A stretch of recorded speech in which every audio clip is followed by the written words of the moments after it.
Are we in Narnia? You're at Ashridge Business School. It's been many things through history, including a film set. It's been a monastery, it's been a country residence, but it has been a school for working professionals for the last 50 plus years. I see deer outside in the forest. If I go chasing the deer, is there a chance that I'll be shot by a hunter or something? Probably not, but there's a greater chance that you'll drive into a deer, and I don't recommend it. How can we avoid hitting a deer? By paying attention to your surroundings. That's a good starting point. And do the deer take part in the classes? No, but the deer is sometimes on the menu. Really? Yes. You eat them?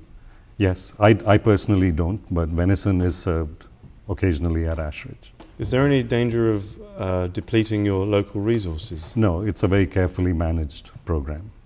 Speaking about dinner, if I skip dinner one night, this is a small community, will people notice my absence? Yes, I think it's fair to say that people here are not anonymous, they're not roll numbers. We get to know individuals as people. And yes, what happens to an individual will be noticed. Can it get a bit claustrophobic? It can be, and I think it's up to the individual to make sure that they're spending the right amount of time on campus and off campus. The terrific thing about Ashridge is that we have this idyllic setting, which is very tranquil, it's very inspirational. It puts people in a reflective frame of mind, but yet we are only 30 minutes away by train from one of the most exciting cities in the world. Apparently all of the faculties sit on the same corridor. You're next to each other. No, the campus has several buildings, and we are actually spread out over the campus. But is it easy to get hold of one of my professors if I need to? Absolutely. This is a place which is informal, and it's very easy to access the faculty. Something unusual is that the full-time MBA and the Executive MBAs share a class. Why is that? This is motivated by several considerations. We believe that it significantly improves the learning experience for both sides, the Executive MBA students and the full-timers. The full-time community tends to be more international. They come from all over the world. The Executive MBAs are more of a Western European and UK community. So we get greater diversity in the classroom. The two groups learn from each other. It builds a better network, and feedback on this process, which we've been running for a couple of years now, has been terrific. Are they not at different stages of life, the full-time and the Executive MBAs? Do they not need different attention? At most other schools, that's probably correct, that the full-time demographic is often very different from the person who wants to do an Executive MBA. At Ashridge, we've always had a very similar profile of student, the difference being the motivation and the speed at which they want to study. So for us to bring these two groups together was a very natural thing to do. It wasn't just a cost-cutting measure? Not at all. In fact, alongside building this large classroom, we've had to invest in things like a personal mentoring program to make sure that we continue to give people individual attention. How much time do I get in the mentoring program? You'll probably meet your mentor several times in the course of a year as part of a managed process, but you of course have the freedom to seek to spend more time with the faculty or with the mentor. I read in the prospectus that I will be treated as a professional when I'm here at Ashridge. But I'm not a professional, I'm a student. That jars with me slightly. Could you explain what that means? We think of you as a professional in terms of the fact that you probably already have substantial work experience behind you, a track record of achievement. We want to leverage that in the class. So the learning happens not just from the sage in front of the classroom, but also from peer groups and from collaborative problem solving. So you bring your own professional experience into the classroom. That's very much part of the raw material we are working with. Professionals can be fired. Can I be fired? Yes, if you fail to meet the requirements of the program. Fortunately, that is a rare occurrence, but it's been known to happen. For some cultures, it might feel quite strange to be treated on an equal level by a professor. how do you cope with different cultures in this being treated as professionals culture? You're right that I think there are some cultures, particularly in the developing world and in Asia in particular, that tend to put the professor on a pedestal. That's not the model we adopt.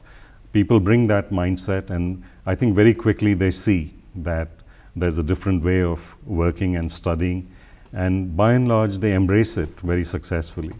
Obviously, the peer group helps very much in that process of settling in and embracing the new mindset.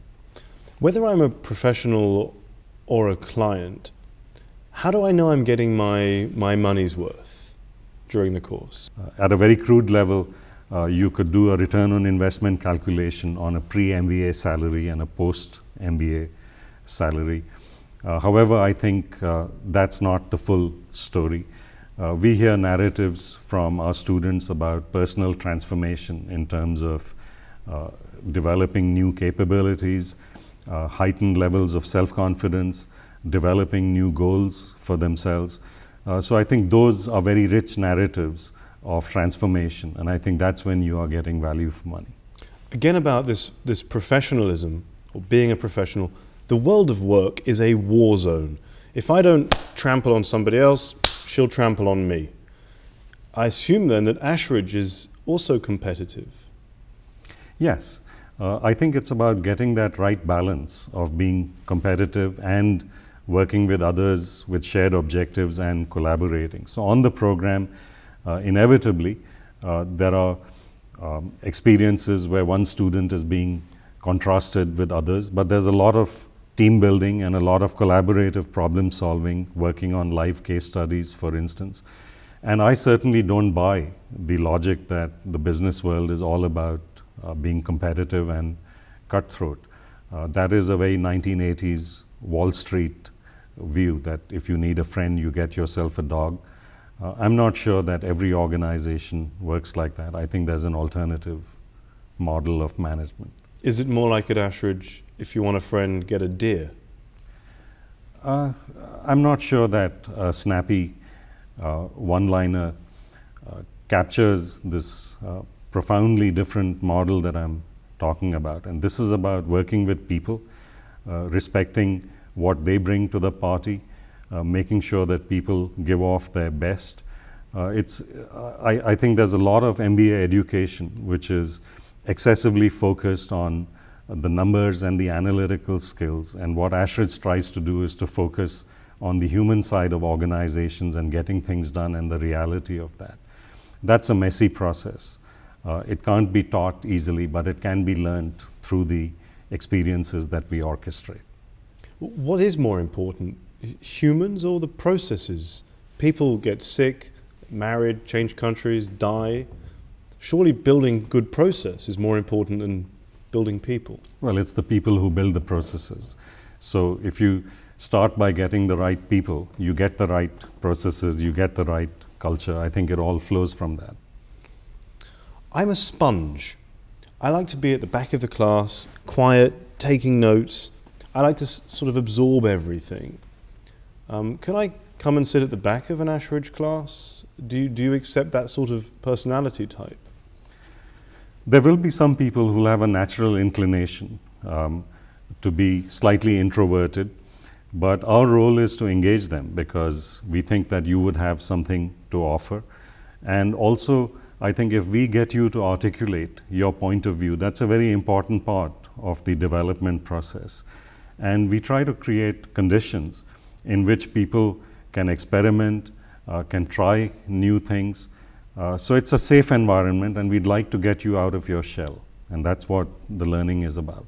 On the flip side, I'm a superstar. I like all the attention. I want to put my hand up all the time. I want to speak all the time. Am I going to dominate my small class here at Ashridge? Probably not. Your classmates will soon take care of that. But in such a small class, getting the mix of personalities right must be a challenge. Do you ever make a mistake? Of course we make mistakes because it's a recruitment decision like any other, and on occasion, yes, we have got it wrong. And how do you fix it? it simply raises the stakes in terms of the development experience, in terms of feedback to the individual, in terms of extra support or coaching. We go through all of those mechanisms. Does the relatively small class size have any impact on the rankings, or how the rankings view Ashridge? Yes, there are some rankings for which we are not eligible because our class sizes are below the threshold. And that's the only aspect? I think that's the primary driver, but of course there are many rankings. We consider it a privilege that we are ranked by Business Week and Bloomberg as among the top 20 business schools in the world. We are proud of that. And that's for our work on executive education, and that's essentially what makes Ashridge tick. Okay. Now about research. Something I like about some universities is their research profile. Ashridge is about research that's applied. Is that right? That's correct, yes. I've got a crazy theory about strategic decision making. I would need 4 to 8 months. I'd need a few days in Hemel Hempstead Zoo with some chimpanzees and a lawnmower.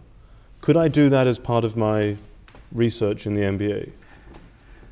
You'd have to persuade us that that would meet the requirements of the program and would also be a good vehicle for your personal learning and development. And would it help to improve management practice is the test we would put that research to. I think chimpanzees with lawnmowers would probably do a better job of managing plenty of organizations. That's your opinion, and you're entitled to that. But my point really is, if you're only doing research for something quite applied, are you furthering human knowledge or pandering to corporate expectations?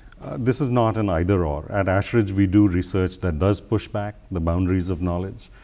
And that's typically done by faculty in a number of research centers.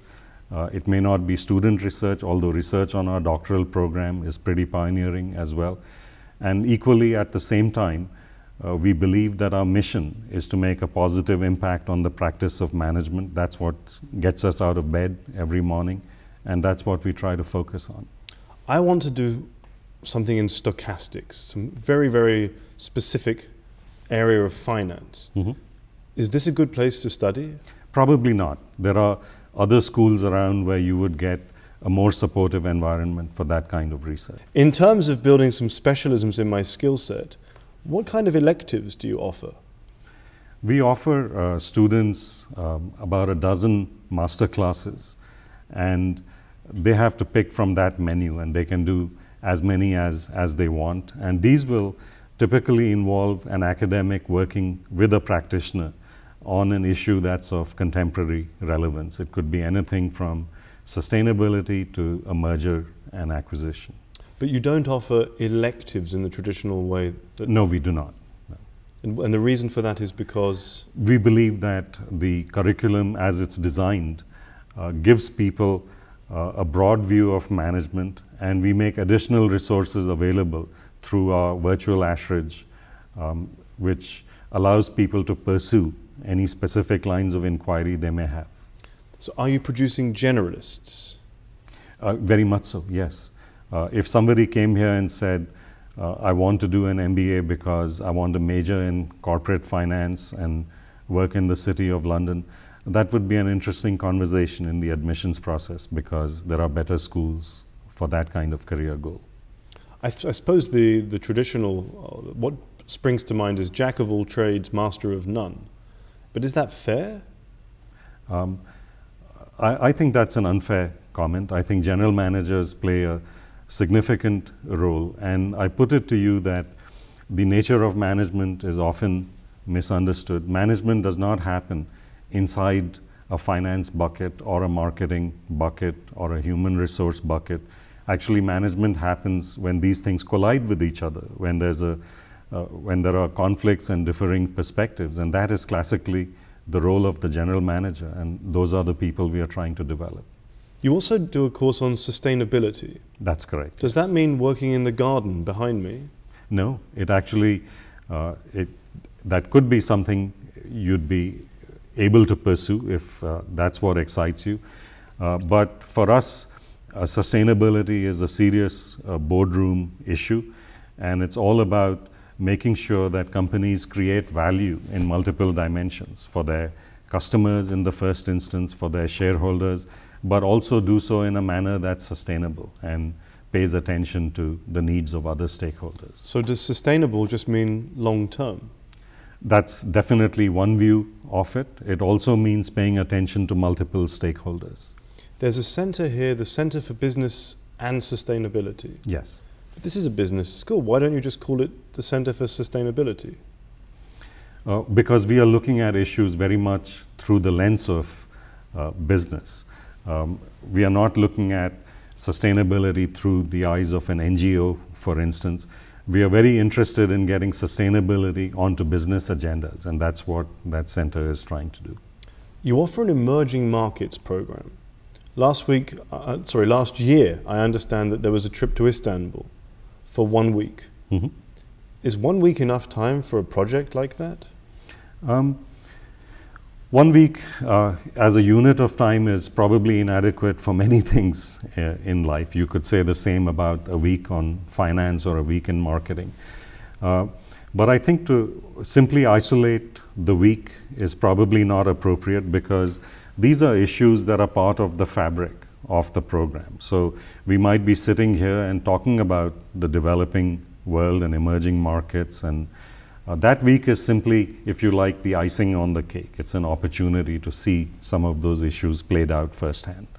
It would make sense to me if, for example, you thought of opening a Turkish sauna, a hammam, in Ashridge.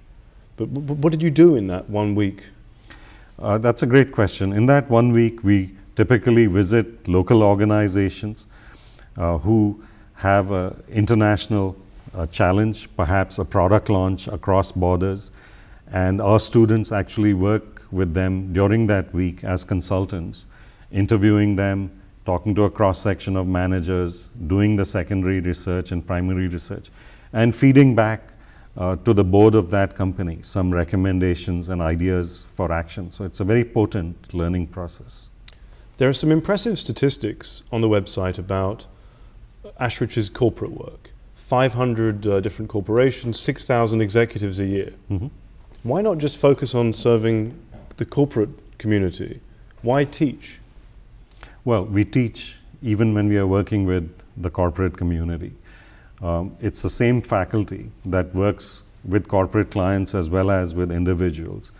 This puts our faculty in a very unique place. They get a ringside view of issues from our corporate work, and they walk into the classroom with those insights and issues. So it really enriches the learning experience for our degree students. But they could also take away from the attention that a degree student can receive. If, with the best will in the world, my professor is trying to help me, but he's being knocked on the door by a paying client, maybe my concerns will have to take a back seat. The student is also a paying client for us, and Ashridge is very self-financing. We are an educational charity that's self-financing. So that gives us a unique customer-centric ethos, and if you were to talk to our students, I have no doubt they will tell you that they feel that they get attention whenever they need it.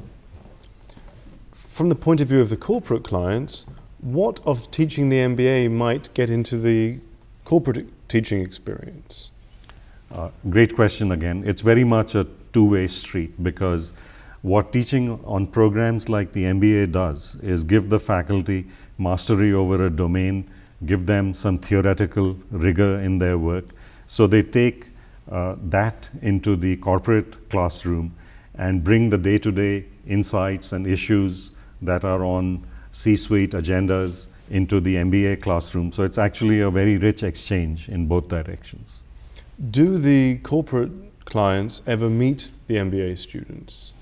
Very often, MBA students actually come from the ranks of our corporate clients. It's quite common for somebody to have come here as part of an executive program and having enjoyed the experience to decide to come back and invest more time and effort with us towards a degree. So you do X and you do Y. What's the core? What's the part that can't change or can't move? The core is that in both cases we are working with executives. We are working with mid-career, experienced professionals. And that gives us a certain learning style and a certain ethos. And I think that doesn't change irrespective of which part of Ashridge you're looking at. Why not study my Executive MBA or my MBA in a big city, surrounded by commerce? I think there's a big city 30 minutes away, and in some ways this is a good place to be, because on the one hand we have space to time and think in an inspirational setting, but equally we are very, very connected with a center of international commerce and business and a very exciting city, which is London. So I think Ashridge gives students the opportunity to get the best of both worlds. Legend has it that Ashridge once had a campus in London. Can you tell me about that? Yes, you are right. We did have briefly a couple of years ago a base in London, and the objective was to get us even more connected with the world of commerce, as you put it. And interestingly, student feedback was that that was not necessary, and that actually being at Ashridge but yet being able to access London was in fact a better solution. So we pulled back from that facility. We like to listen to our students. In terms of competition, another business school that's not in central London that is focused on executive education is Cranfield. They're not even that far from here. Mm-hmm. What would you say is the main difference between you and Cranfield? When I look at business schools, I'm always curious to understand where they are positioned on a spectrum between theory and practice. And I think that we have a balance between theory and practice that is perhaps more appropriate, and we are engaged with the corporate community perhaps to a greater extent. I think you have to appreciate that Ashridge has a unique ethos. We are an educational charity, and we are entirely self-financing, and that gives us a student and client-centric focus that I think is unmatched in the business school world. And then of course there is this beautiful setting, and then if I can add something, of course we have a very innovative design on our MBA, where the full-time and executive MBAs of different years coexist and learn from each other and work together in the same classroom. I think that's unique and creates an outstanding learning experience. So in terms of that blended learning experience, the only other thing I can think about is that in a larger university, maybe somewhere like City University in London, the MBA student is surrounded by MSc students and Master in Management students and all sorts of other students. Clearly this is more selective, but do you miss something by not having access to that large pool of fellow studies? Well, we do have master's programs in organization change and sustainability and responsibility and executive coaching and leadership. So it's not true that we have only the MBA. We have a breadth in our portfolio, but they happen to be all targeted at mid-career professionals. So you're getting a certain kind of community here. It's vibrant, but yes, it's a selective community. You have a professional cricket player in the current crop. Did you select him so you could win some inter-business school cricket contests? He's actually graduated and gone back to India, where he had come from. We take people from a variety of backgrounds, and in our classroom we have not just business executives, but we have lawyers, we have musicians, we have teachers, we have doctors, we occasionally have sports personalities and celebrities. So it is an eclectic mix of people. We think that enriches the learning process enormously. Who do you reject? I think it's useful for me to emphasize that there is a significant pre-application dialogue with every individual, and we would probably filter out many people in that pre-application process. And two kinds of people would not make the cut. One is somebody who lacks the right kind of experience to be in a classroom with an average age of 35 and on average 12 to 13 years experience, and to hold his or her own. So that would be important for us. We ask ourselves, what will this individual bring into the classroom that will enhance the experience for everybody else? So the first category of people who wouldn't make it would be those who lack that kind of background and track record of achievement. The second category would be people where we think that they are better served by some other program, a specialist master's in finance somewhere else, or a different kind of MBA. We know our MBA is unique and is different, and we want to make sure that people have chosen us for the right reasons. Do you think it makes more sense to do the MBA when you're 22, when you graduate, in your mid-20s, or in your 30s? It's a large market, and there are different market segments with different motivations, and the industry serves all these segments. There are over 7,000 business schools worldwide. In some countries, the dominant culture is pre-experience, masters in management. I'm a product of that system, and it worked very well for me at that point in my career. Our MBA, which targets mid-career professionals, is different. So I think this is a big market where different kinds of products can coexist, and it probably makes sense for different people. So that would have to be a very individual conversation about which program is right for which individual. I imagine a university that offered late 20s MBA might meet a candidate of 33 and 34 and say, well, you've passed it. You've missed your opportunity. We can't teach you anything. It's too late. Is that ever your philosophy? Not at all. Quite the contrary. It's never too late to learn. And we believe that very passionately. And I think as an institution, we are dedicated to the idea of lifelong learning. So even when our students have graduated, we try to encourage them to think that their journey hasn't ended. In many ways, it's just beginning. And if they're going to survive and thrive in a world that's constantly changing, they'll need to keep learning all the time. So helping people to become motivated learners is a crucial part of what we try and do. What's the oldest student you've ever had? I think from memory, we've had somebody in his late 50s. And is it typically about changing career or advancing in the same place? It's both. Typically on the Executive MBA, people want to get ahead within their existing industry and oftentimes within their existing employer.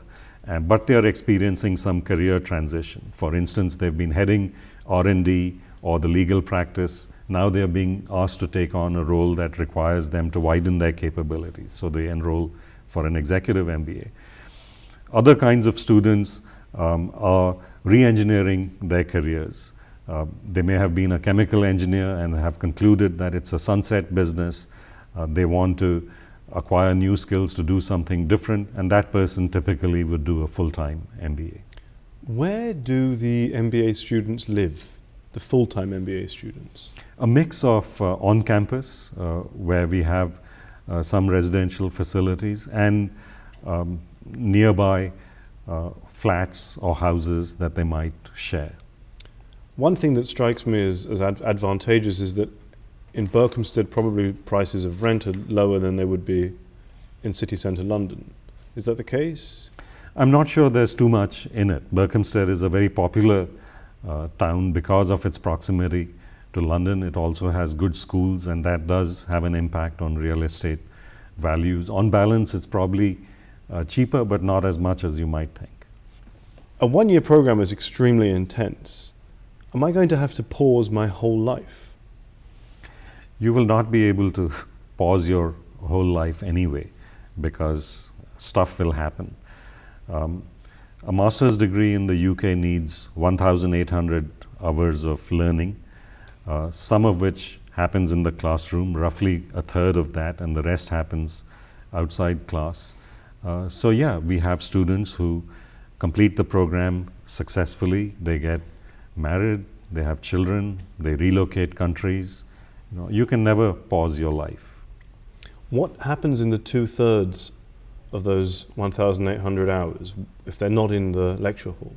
Oh, you'll be working typically on assignments or projects which will be company-based, so you're engaging with clients and looking at their issues and helping them to diagnose or resolve those issues. You'll be working on a major consulting project, and of course you'll be doing a lot of pre-work, because with the philosophy of the program is that you have to walk into class having read the basics on your own. Our role is not knowledge transmission. We expect the student to have done the pre-work and reading and come in with some familiarity with the theory.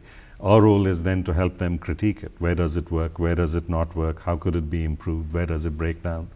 Etc. So there's all kinds of things the student will be doing. There are good things about being triple accredited. It gives you some credibility in the marketplace. My concern is that this is going to hamstring your creativity. You're not going to be able to teach exactly what you like because you're busy ticking the boxes to make the accreditation boards happy. We certainly don't run Ashridge in order to win accreditations. We are delighted that we have them, and I think our accrediting bodies have recognized that we do things differently, that we are special, and in fact we win plaudits for the fact that we do things differently. So we are delighted to be one of the few schools worldwide that is triple accredited. There's a claim about diversity. I can't think of a business school that doesn't make that claim. What proof is there in your pudding? Well, you'd only have to look at the student profile in terms of countries of origin, the types of sectors they work in, to see that we have a very wide spread of people. We talked earlier about the student who was a cricket player, or somebody else who's a musician, or somebody else who's a lawyer. So diversity comes in many forms, and I think we have a good measure of it in Ashridge classrooms. And I think this is really important because people from diverse backgrounds will challenge each other's underlying assumptions and beliefs, and that stimulates learning. It enriches the learning process, and it also helps an individual on the program to learn to live with and work with and deliver results working alongside people from all over the world, and that's increasingly the nature of business. So I think there are multiple reasons why diversity is important. I'm not sure about these conditions for diversity. You mention different professional backgrounds, different nationalities. Okay, those certainly are diverse or different, but there's a lot that your students have in common. They've been through a certain education process before this. They've worked in similar sorts of levels of management, have a similar experience in business. They probably belong to a certain swathe of the global middle class, somewhere or other. They have a lot in common. Is it really diverse if this community works together? Yeah, we hear this kind of challenge often, and what I would say is that there is increasingly a lot of surface sameness around the world, thanks to global media and the internet and global brands. And it's all too easy to get seduced into thinking that the world is full of people like me. When you spend time with people in an extended period of time and debating real issues under pressure, I think you also learn to appreciate that significant differences in cultures and aspirations persist around the world. And I think that surfaces in our classrooms. Can you imagine a different criterion for diversity than profession or ethnicity or nationality or religion? It's a silly question in a way, but to really make something diverse, I would expect some other condition. Yes, of course. There are also factors such as personality. And people bring, as I said earlier, our students are not empty vessels, so people bring their own personalities and preferences and on occasion prejudices, and it's the collision of these things that keeps the classroom vibrant. We certainly don't shy away from this collision of ideas. The trick is, how do we turn that into learning opportunities for our students? A challenge about educating slightly older students is they've been out of the classroom for a long time.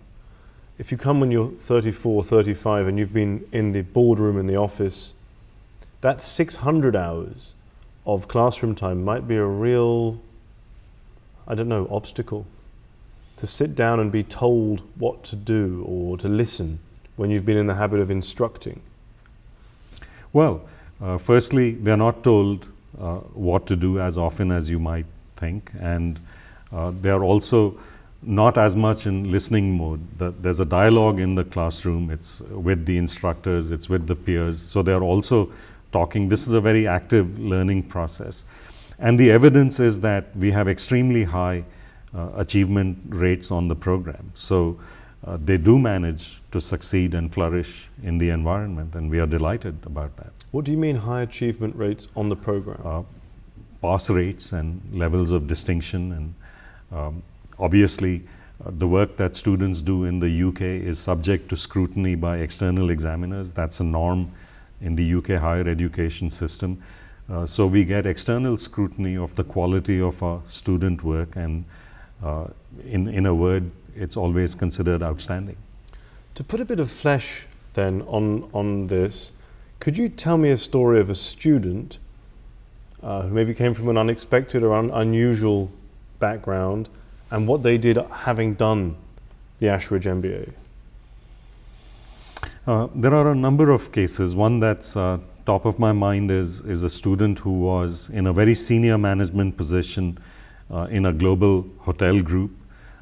She was actually sponsored by the firm, and at the time of enrollment, she was very clear about what she wanted to do after her MBA. So she had ideas about what she wanted to do after the MBA, and we encourage people to have ideas, but also to hold them lightly. 3 months after graduation, she was in a very different place. She was still using her hotel industry experience, but she's now part of a venture in Europe that educates people who are out of work or otherwise unemployable in the hotel craft. So she's part of a charitable foundation that educates people in becoming hotel professionals. So she's using her prior experience, but her career has taken her into an unexpected place, and I think she would attribute this to the learning on the MBA. Learning is always a subversive process. You question the status quo, you come to new insights and new conclusions, and you can't evaluate the end from the beginning. Another case would be an executive MBA student who turned entrepreneur and has launched a business that's been getting a lot of media attention in the UK over the last year or so, and this is about providing professionals with a facility that combines state-of-art workspace with childcare, and this is a completely new and innovative concept, and his thinking was developed partially on the major project he did as part of the MBA program. So the work that students do does change their lives.